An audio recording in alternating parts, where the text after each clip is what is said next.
Top of the morning, afternoon, and evenings, ladies and gentlemen. We're excited to share the knowledge and resources we've been working so hard to create. To help us expand our reach and contribute delivering to valuable content, we need a small favor. We recently launched our YouTube channel to connect with our support even more professionals. If you could take a moment and click open an app, should be right above somewhere there, button, and view the video directly in YouTube, it would significantly boost our visibility and impact. Also, please help us grow a community by subscribing to our channel from YouTube and liking our videos, obviously, if you like what you see. Also, if you click the bell notification, you will learn about new and useful videos that we put on YouTube automatically. Your support means a lot to us. Thank you for helping us grow. Now, with that being said, let's dive into the video. All right, ladies and gentlemen, now we're moving to the beefiest part of our private sector resume, and that is a professional's experience section. We got a lot to discuss in here, so why don't we go ahead and take it step by step. So begin with an idea of what that is. It outlines your previous work experience and what was done for your previous employers to improve and grow their business in chronological order. Most recent at the top and the oldest at the bottom. So that's the first point. It's important to list the most important, which is the most recent experience right at the top, and then go backwards from that perspective. I've seen people make a mistake before when they listed it oldest to newest, and no. The first thing your potential employer wants to see is your most recent experience. That's the one they're going to be reading the most. So that's what you want to put up top first. All right, now moving right along. The first point, title structure, position title, employer name and location, years of employment, start to end, and bulleted point list of accomplishments. So we'll skip the bullet point for just a moment. Let's point about the structure. I'm talking about this line right here at the very top. So in the beginning, it tells you your official title, what you were. So for example, I was a management analyst in my last job. And then it specifies what is the name of the location where you work or a company, which is Health Resources Services Administration. It's a government branch here. And where was it located? And we were located in Rockford, Maryland. And the years of experience from 2023 to 2025. So the question usually comes up here, do I have to list the months as well? I don't. Some people do, but I don't. But it is important to keep somewhere a document where you remember exactly the month you started and you ended each of the positions, because when you fill out the applications online in the job application area, it will ask for the months and they need to match. For example, if you finished in October 2023 and then started in October 2023 another job, they need to match. Otherwise, if you say October 2023, but in December 2023 I started, they will notice that there was a 2 months gap. You may have been looking at the job at the moment, maybe something happened, but it may be something that they may notice and you may need to explain. Nothing again bad, but unless if it's like a huge gaps, like we're talking about 6 months plus in between them, then usually you will have to start explaining what this was about and why were you out of work for so long. All right. So let's talk about the bulleted pointed list of accomplishments, and we're going to move on to part number 2, replace responsibilities part, and part number 3, focus on numbers and percentages. This, I would say, is one of the biggest advices throughout this whole power hour that I can give you in here. This is what makes people either get the job or not get the job. Believe it or not, it is that big and that important. Let's start with number 2. Replace responsibilities, did this and that with accomplishment, achieved X% of efficiency improvement. All right. So what you see here is everything that has happened in this position is being listed in a bulleted points list here. All right. So what I've seen a lot of times, especially for people that had the resumes for a while, because that's what it used to be before like that, is people list out what they have done. So for example, I'm a trainer. So let's say I have created training for such and such, and I delivered this training for such and such. All right. So they actually list exactly what they've done or their job responsibilities piece by piece. And even though, yes, it does give an idea to the future employer what you have accomplished and they can match it to what they need from you, if that's something that actually you've been doing before, it is much more useful to display it not in a form of what your responsibilities were, but in a form of what have you achieved for the business. How did you help them grow it? How did you make it more efficient? And there's nothing that speaks better than metrics on this particular end. I know this is very hard to come up with them, but if you can, please do, because that really starts to sell your resume. Let's take a look at the first bullet point. I could have said something like, created a training program that did the training for HRSA BIPIC. That's one of the offices. And that's about it, and put it in there.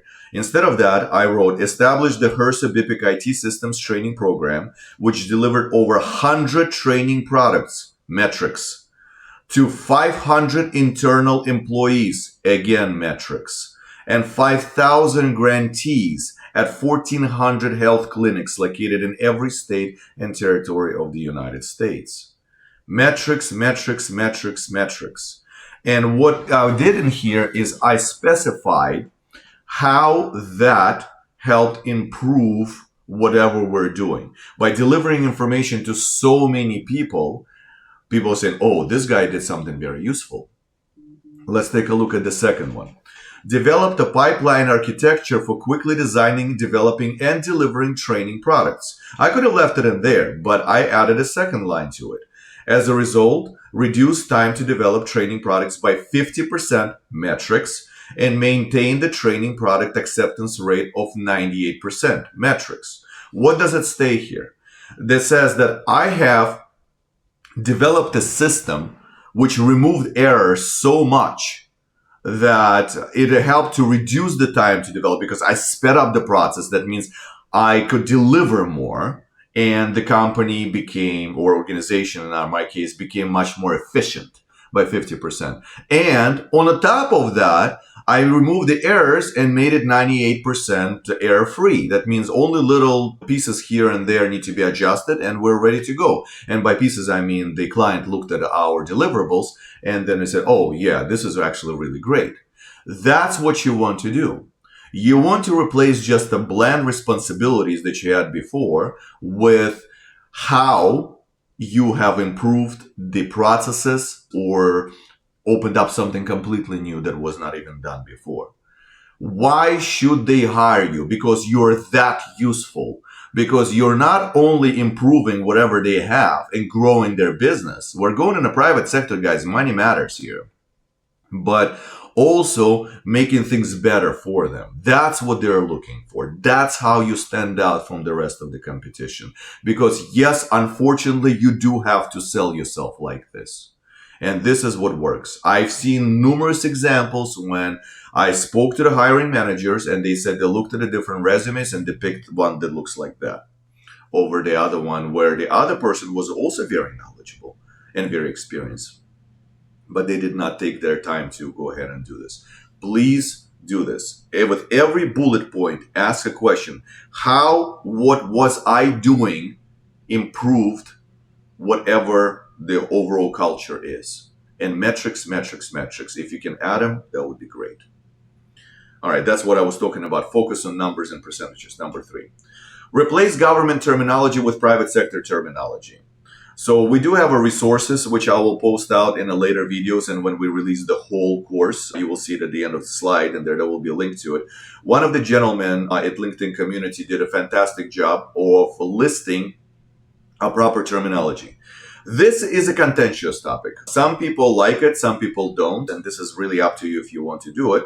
But what it allows to do is replace the terminology like grants approval processes with something that is actually workable in a private sector. You need to speak the private sector language in order for them to understand what you were doing. Otherwise, they see that you've done it, but they don't see how it relates to what they're doing, right? You need to speak their language, and that's what it is. I will post it also in a post as a link when I release this portion of a video, so you will be able to see for yourself what he has done and what is written in there. Very, very useful stuff. All right, number 5. Summarize in 1 or 2 lines experience going past what is required in a job posting. All right, here we go. I've had lost count how many times I spoke to people and they were really, really insistent on using every experience possible they've ever had in their resume and putting it in there, because the driving thought there is if I list more, they will see how much more experienced I am. No, it does not work like that. What it will do, I will tell you, is that it will make your resume look very large and people will be not reading it. And they'll be like, okay, this is too much. I'm not going over this. So, what should you do? The first thing I would suggest you do is to look at the job posting and see how many years of experience at minimum do they require. And then go to your resume and take a look at how many experience or positions that match that number of years of experience that they are asking for, and list those positions in detail like I have in here. If you wish, you could list the additional experience, but do it a little differently. Let me advance to the next slide to show you what I mean. So it's the same slide, just shows a little different portion of my resume. So on the top is one of the older experiences I had in there, and it's listed by bullet points. But below that is that extra experience that goes beyond what they're asking. And that is not listed in bulleted points, and is listed as just a paragraph format. No more than a couple sentences, 2, 3 max. You do not need to write everything you've ever done for them on every day. Please don't do that. All right. So write out just a general description of what you were doing there and how it helped out. That's it. And you could leave it in there. So I have about 4 or 5 major sections and then a couple of those sections underneath of it. Note that I have 4 or 5 major sections and a couple of sections underneath of it in my overall resume. But when I look at the particular positions, I remove the stuff out of there which are not necessary, which is a great segue to number 6. Remove all experience not relevant to job posting.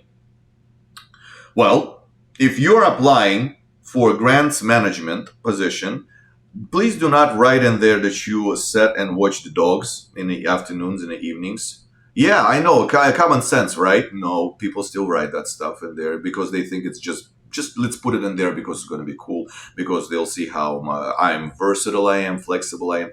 They're not interested in any of the other stuff. They're interested only in the stuff relating to what you're being hired for. So feel free to remove those things out of there, and that will also contribute to the shorter, much more succinct, and much more to the point resume that you have. Moving right along.